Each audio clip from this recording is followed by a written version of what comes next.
शिवसेना उद्धव बाळासाहेब ठाकरे या पक्षाच्या निमंत्रणावरून आज वंचित बहुजन आघाडीचे एक शिष्टमंडळ बैठकीला गेलं होतं.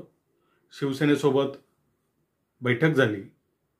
या बैठकीदरम्यान वंचित बहुजन आघाडीच्या प्रतिनिधींनी शिवसेनेच्या नेत्यांना विचारलं की आपली आणि काँग्रेस राष्ट्रवादी यांची जागा वाटपासंदर्भातली काही बोलणी फायनल झाली आहे का, तो समझोता तुमच्यातला झालेला आहे का.